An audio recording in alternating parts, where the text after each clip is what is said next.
In today's episode, I'm joined by Jake Watson. Morning as always. We're going to discuss whether you need to squat to build big legs.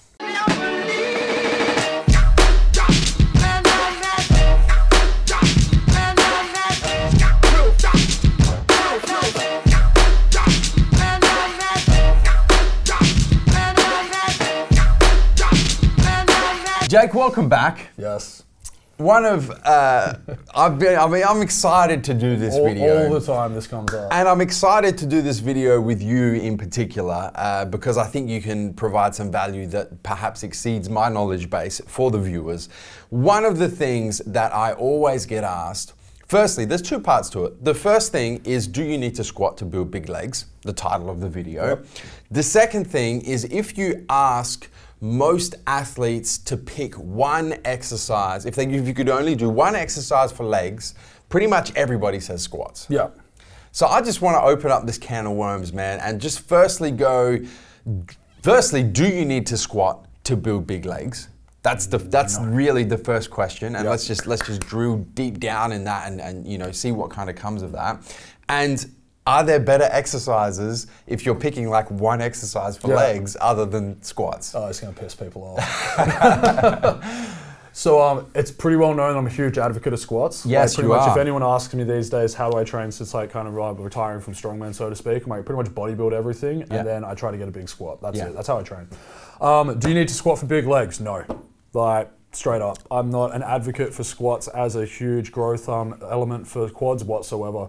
Purely because from a technical perspective, like the amount of people who squat correctly in a way that actually loads their quads efficiently and maximally with decent weight ranges and decent set and rep ranges, it's so freaking minimal that this seems like a really arbitrary thing to even have to bring up. And just to clarify, because there's a lot of different variations of squats, right? We're talking about conventional barbell back free weight squats, right? Your typical squat is what we're talking. We're not talking about hack squats, V squats, safety bar, front squat, low bar, all this shit. We're talking about when you think squats. The quintessential barbell on a back, high bar bodybuilding style squat. Do you have to do that to build your quads? Yes. No. Well, legs in general. Yeah, to build your legs in general. Yeah. No.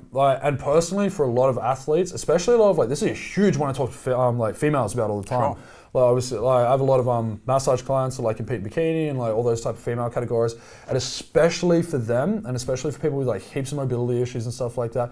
And I should clarify this: do I think you should be able to squat? Yes. If you can't squat, fix your goddamn shit up because you're gonna have issues later in life. That should go without saying. Do you have to squat? No. And the reason for this is especially for a lot of people who are looking at not building huge amounts of mass and stuff like that. Because you got to remember, man, as well, that the minute you introduce a barbell to your back, you're looking at posterior chain development. It's going to happen. It has to support it. It has to support the bar. It's always going to happen. So if you're trying to minimize some of those muscle groups as well, but that's I can tangent on this really easily. But my main point with this is that from a technical perspective, most people don't load their quads or legs as efficiently in a squat as they think they do. And a primary example of this, and you'll hear me talk about this in a lot of very different things, is that most people I see, especially in a lot of new gym goers, will either not squat in a manner that they're actually utilizing their legs, or they'll start loading their back too hard because they tend to good morning their ass out of the weight. And that's purely they'll hit the bottom, they'll kick back, they'll end up over like this, and then you'll see them kind of front lever up. Or they're squatting too fast to really load their quads properly and they're not really efficiently using it. Or from a technical perspective, they're taking so long to develop the technique for the lift that they're not really putting enough load through their leg.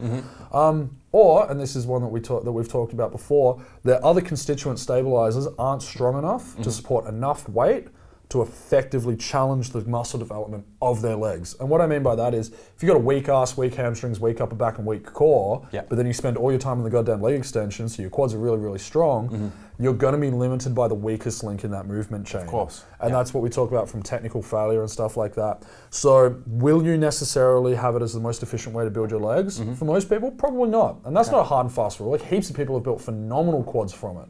If we look at Olympic lifters, really, really well. But we're not talking about Olympic weightlifters for the most part. We're talking about amateur bodybuilders. General, absolutely. So the answer to that first question is no, you don't have to squat to build big legs. Yes, you do not have to. Can you? Yes, have to? No. Okay, so then the next question is, if you're trying to build big legs, what would you do instead of squats? What would I do instead of squats? Absolutely. You know, I'm asking that question. Pick one exercise to build big legs. Most people say squats. You're saying it's not squats. What is it?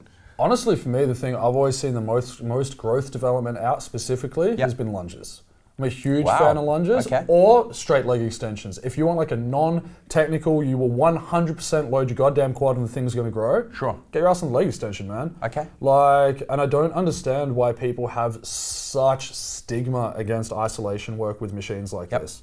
Like, I see it all the time in the strength community that there's this huge gap between people thinking that everything has to be a compound exercise and the assistance work is for bitches and just get in the rack and squat. Well, that's the difference between like powerlifters and bodybuilders. Right? And then powerlifters are all about the multi-joint technical compound type lifts, and bodybuilders are about, you know, we'll incorporate those, but we're really kind of focused on, you know, the more isolation type movements. Being pretty happy to piss off the hamstring multi-joint powerlifters and stuff like that out there. If you squat in a way that doesn't effectively load your quads and they're not developing, if you get on a leg extension and build your freaking quads, you might find your squat goes up, man. Like, I squat on a Smith machine a lot of the time. I find it a really efficient way to squat in an upright posture. Leverage-wise, it puts a lot of load on muscle groups that I don't particularly feel in my back squat. And the craziest thing happened when I started doing that. My back squat got better. And specifically my front squat, which is like the arguably more quad and leg dominant version of that squat, went up a shitload from doing that. So, and then it's when we're talking about like, when you go to like an exercise that's like really technically demanding, like there are a lot of constituent elements that have to go into overloading that. And I think everyone can agree in some capacity, progression comes from progressive overload. It's either from weight, sets, reps, rest times, all this type of shit, but a progressive overload element has to come into it. Now, if you can't do a movement efficiently, you can't progressively overload it correctly because your failure points aren't going to be consistent.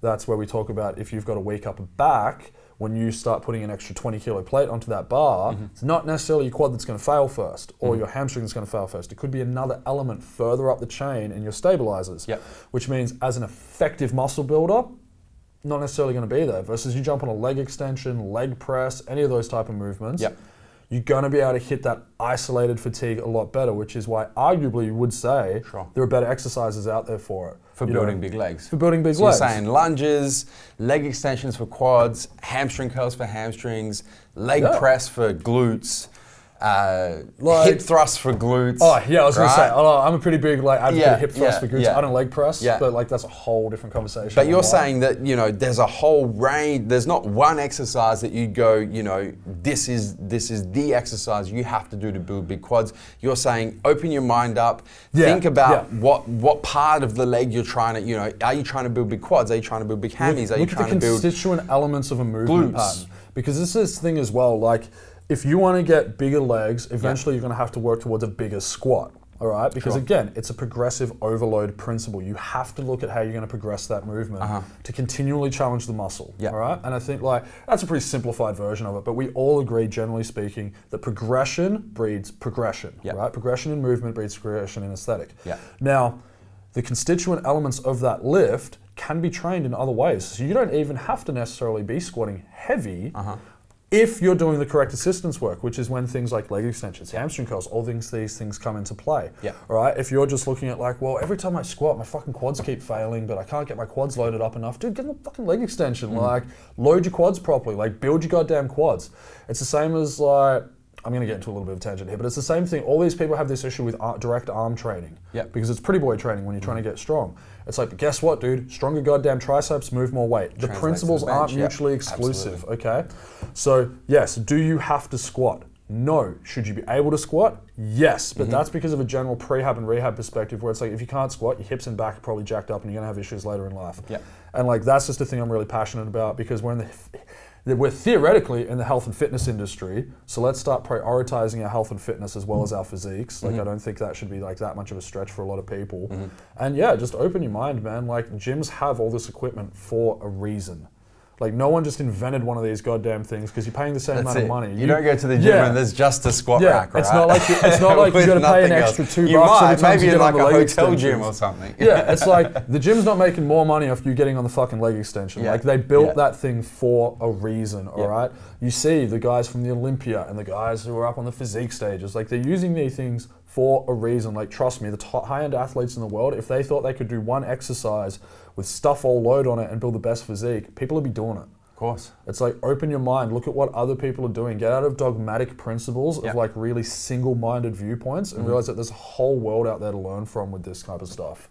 I love it, man. Yeah, it's good. Awesome. Good. Guys, that's a wrap for today's episode of MJ Every Day. As always, don't forget to hit the subscribe button, subscribe to our YouTube channel, turn your post notifications on both on your mobile, your cell phone, and your desktop PC so you don't miss a beat when it comes to the Massive Joes YouTube channel.